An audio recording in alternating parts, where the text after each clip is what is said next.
അസ്സലാമു അലൈക്കും വറഹ്മത്തുള്ളാഹി തആല വബറകാതുഹു. Heart and mind the soul healer എന്ന ചാനലിലേക്ക് ഏവർക്കും സ്വാഗതം. നമ്മുടെ മനസ്സിനും ആത്മാവിനും ശാന്തതയേകുന്ന തുമൈനീന 30 ഡേയ്സ് മെൻ്റൽ പീസ് ചാലഞ്ചിൻ്റെ 7ാം ദിവസമാണിത്. ഇന്ന് നമ്മൾ സംസാരിക്കുന്നത് സമൂഹത്തിൽ ഒട്ടനവധി തെറ്റിദ്ധാരണകൾ നിലനിൽക്കുന്ന, എന്നാൽ ആയിരക്കണക്കിന് ആളുകൾ ഉള്ളിൽ ഒതുക്കി നീറിക്കഴിയുന്ന ഒരവസ്ഥയെക്കുറിച്ചാണ്. വിഷാദം അഥവാ ഡിപ്രഷൻ. ഒരാൾക്ക് വിഷാദ രോഗം വരുമ്പോൾ അല്ലെങ്കിൽ കടുത്ത മാനസിക സങ്കടത്തിലൂടെ കടന്നു പോകുമ്പോൾ നമ്മൾ പലരും അവരോട് പറയാറുള്ളത്, നിനക്ക് വിശ്വാസമില്ലാത്തത് കൊണ്ടാണ്, നിനക്ക് ദുആ ഇല്ലാത്തത് കൊണ്ടാണ് ഇങ്ങനെ സംഭവിക്കുന്നത് എന്നൊക്കെയാണ്. എന്നാൽ ഒരു സൈക്കോളജി ട്രെയിനർ എന്ന നിലയിൽ ഞാൻ വളരെ ഉത്തരവാദിത്വത്തോടു കൂടി പറയട്ടെ, ഇതൊരു വലിയ തെറ്റിദ്ധാരണയാണ്. വിഷാദം എന്നത് വെറുമൊരു വിശ്വാസക്കുറവല്ല, അതൊരു യഥാർത്ഥ മെഡിക്കൽ അവസ്ഥയാണ്. ഈ വിഷയത്തിലെ ആത്മീയവും മാനസികവുമായ യാഥാർത്ഥ്യങ്ങൾ എന്തൊക്കെയാണെന്നും ഇതിനെ എങ്ങനെ നേരിടാമെന്നും 5 ലളിതമായ വഴികളിലൂടെ ഇന്ന് നമ്മൾ മനസ്സിലാക്കാൻ പോവുകയാണ്. ആദ്യം തന്നെ വിഷാദത്തിന്റെ സൈക്കോളജിയും തെറ്റിദ്ധാരണകളും എന്താണെന്ന് നമുക്ക് നോക്കാം.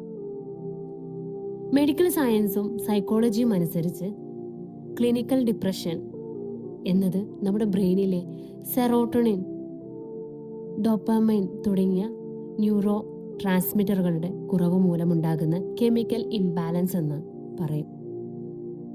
ഈ പ്രമേഹ രോഗികൾക്ക് ഇൻസുലിൻ കുറയുന്നത് പോലെ അല്ലെങ്കിൽ തൈറോയിഡ് വരുന്നത് പോലെ ഒരു ശാരീരിക മാനസിക രോഗമാണിത്. ഇസ്ലാം ഇതിനെ എങ്ങനെയാണ് കാണുന്നത്? ഇസ്ലാം പ്രായോഗിക ദീനാണ്. മാനസിക പ്രയാസങ്ങളെ ഇസ്ലാം ഒരിക്കലും പാപമായിട്ട് കണ്ടിട്ടില്ല. പ്രവാചകൻ മുഹമ്മദ് നബി സല്ലല്ലാഹു അലൈഹി വസല്ലമയുടെ ജീവിതത്തിൽ ആമുൽ ഹുസൻ അഥവാ സങ്കടത്തിന്റെ വർഷം എന്നൊരു കാലഘട്ടമുണ്ടായിരുന്നു. തന്റെ പ്രിയപ്പെട്ട ഭാര്യ ഖദീജ ബീവിയും സംരക്ഷകനായ അബൂ ത്വാലിബും മരണപ്പെട്ട വർഷം. അന്ന് പ്രവാചകൻ കഠിനമായ ദുഃഖത്തിലൂടെ കടന്നുപോയി. അതേപോലെ തന്നെ വേറൊരു കാര്യം, വിശുദ്ധ ഖുർആനിൽ യാക്കൂബ് നബി അലൈഹിസ്സലാം തന്റെ മകൻ യൂസുഫിനെ ഓർത്ത് കരഞ്ഞ് ഒടുവിൽ കണ്ണിന്റെ കാഴ്ച മങ്ങിപ്പോയതിനെ കുറിച്ച് പറയുന്നുണ്ട്. അതുകൊണ്ട് മാനസികമായി സങ്കടം വരുന്നതോ മെഡിക്കൽ പരമായി വിഷാദമുണ്ടാകുന്നതോ വിശ്വാസക്കുറവല്ല. പ്രവാചകൻ മുഹമ്മദ് നബി സല്ലല്ലാഹു അലൈഹി വസല്ലം പറഞ്ഞിട്ടുണ്ട്, അള്ളാഹു ഒരു രോഗവും ഇറക്കിയിട്ടില്ല, അതിനുള്ള മരുന്ന് കൂടി ഇറക്കിയിട്ടല്ലാതെ. ഇതിൽ ശാരീരിക രോഗങ്ങളും മാനസിക രോഗങ്ങളും ഉൾപ്പെടും. ഇനി നമ്മൾ പറയാൻ പോകുന്നത് വിഷാദത്തെയും കടുത്ത സങ്കടങ്ങളെയും നേരിടാൻ വേണ്ടിയിട്ടുള്ള 5 വഴികൾ. ഒന്നാമത്തേത് ലേബലിംഗ് നിർത്തുക. അതായത് സ്റ്റോപ്പ് സെൽഫ് ബ്ലെയിമിംഗ് എന്ന് പറയും. നിങ്ങൾക്ക് കടുത്ത സങ്കടമോ വിഷാദമോ തോന്നുമ്പോൾ ഞാനൊരു മോശം വിശ്വാസിയാണ്, അതുകൊണ്ടാണ് അള്ളാഹു എന്നെ ഇങ്ങനെ ആക്കിയത് എന്ന് കരുതി സ്വയം ശിക്ഷിക്കരുത്. നിങ്ങൾ കടന്നു പോകുന്നത് ഒരു മാനസികാവസ്ഥയിലൂടെയാണ് എന്ന് തിരിച്ചറിയുക. പ്രവാചകൻ മുഹമ്മദ് സല്ലല്ലാഹു അലൈഹി വസല്ലമ എപ്പോഴും അള്ളാഹുവിനോട് അഭയം തേടിയിരുന്ന ഒരു പ്രാർത്ഥനയുണ്ട്, അള്ളാഹുവെ, കടുത്ത ആശങ്കകളിലും ദുഃഖത്തിൽ നിന്നും ഞാൻ നിന്നോട് കാവലിനെ ചോദിക്കുന്നു. വിഷാദം വിശ്വാസികൾക്കും വരാം എന്നതുകൊണ്ടാണ് പ്രവാചകൻ ഇത് പഠിപ്പിച്ചത്. ഇനി രണ്ടാമത്തെ കാര്യം എന്നുള്ളത് പ്രൊഫഷണൽ സഹായം തേടുക. Seek professional help. പലരും മാനസിക രോഗങ്ങൾക്ക് ഡോക്ടറെയോ കൗൺസിലറെയോ കാണാൻ മടിക്കുന്നു. അത് രോഗം കൂടാൻ കാരണമാകും. നിങ്ങൾക്ക് ദിവസങ്ങളോളം ഒന്നിനും ഒരു താല്പര്യമില്ലായ്മ, കടുത്ത ഉറക്കക്കുറവ്, നിരാശ എന്നിവ അനുഭവപ്പെടുന്നുണ്ടെങ്കിൽ ഒരു നല്ല സൈക്കോളജിസ്റ്റിനെയോ സൈക്കാട്രിസ്റ്റിനെയോ കണ്ട് സംസാരിക്കുക. മരുന്ന് കഴിക്കേണ്ട അവസ്ഥയാണെങ്കിൽ അത് കഴിക്കുക. മരുന്ന് കഴിക്കുന്നതും കൗൺസിലിംഗ് പോകുന്നതും ഇസ്ലാമിക വിരുദ്ധമല്ല, മറിച്ച് പ്രവാചകൻ കൽപ്പനയാണ്.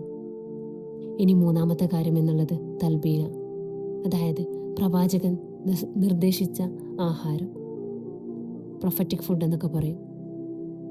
കുടുംബത്തിൽ ആർക്കെങ്കിലും മരണം മൂലമോ മറ്റോ കടുത്ത ദുഃഖമുണ്ടായാൽ പ്രവാചകൻ സല്ലല്ലാഹു അലൈഹി വസല്ലമ ഭാര്യ ആയിഷ ബിവി റളിയല്ലാഹു അൻഹു തൽബീന, അതായത് ബാർലി, പാൽ, തേൻ എന്നിവ ചേർത്ത് ഉണ്ടാക്കുന്ന ഒരു തരം കഞ്ഞി,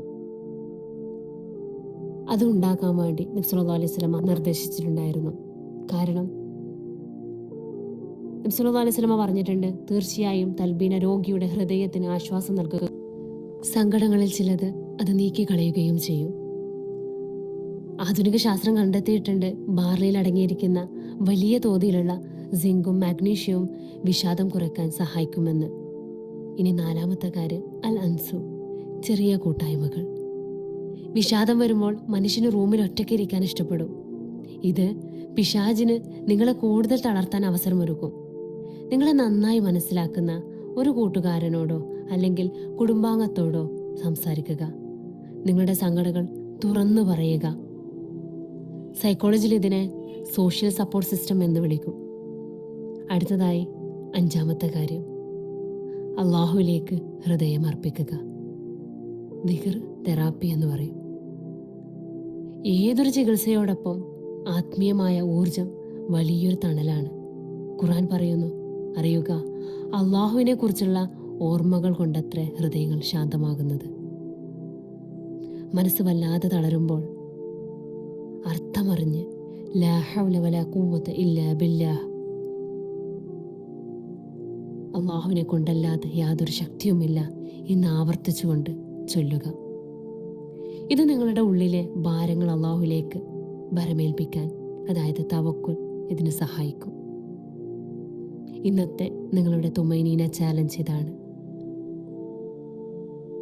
നിങ്ങൾക്കോ അല്ലെങ്കിൽ നിങ്ങളുടെ സുഹൃത്തുക്കൾക്കോ കടുത്ത മാനസിക സങ്കടം തോന്നുകയാണെങ്കിൽ ആദ്യം തന്നെ ഇതെൻ്റെ വിശ്വാസക്കുറവല്ല എന്ന് ഉറപ്പിച്ചു പറയുക.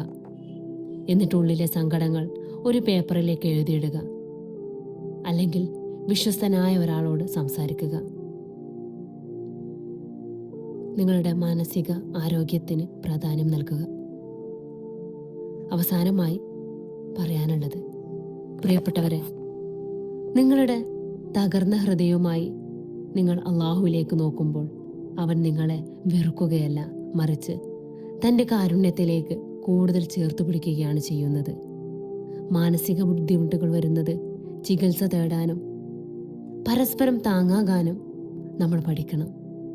Heart and mind the soul healer എന്ന ഈ ചാനലിലൂടെ നമ്മൾ ഒന്നിച്ച് സമാധാനത്തിൻ്റെ വഴികൾ തേടുകയാണ്. നാളെ തുമൈനീന സീരീസിൻ്റെ 8-ാം ദിവസത്തിൽ മറ്റൊരു പ്രധാനപ്പെട്ട വിഷയമായി നമുക്ക് വീണ്ടും കാണാം. ഈ ഒരു അറിവ് നിങ്ങളുടെ സുഹൃത്തുക്കൾക്കും ബന്ധുമിത്രാദികൾക്കും ഷെയർ ചെയ്യുക. വീണ്ടും കാണാം. അസ്സലാമു അലൈക്കും വറഹ്മത്തുള്ളാഹി തആല വബറകാതുഹു.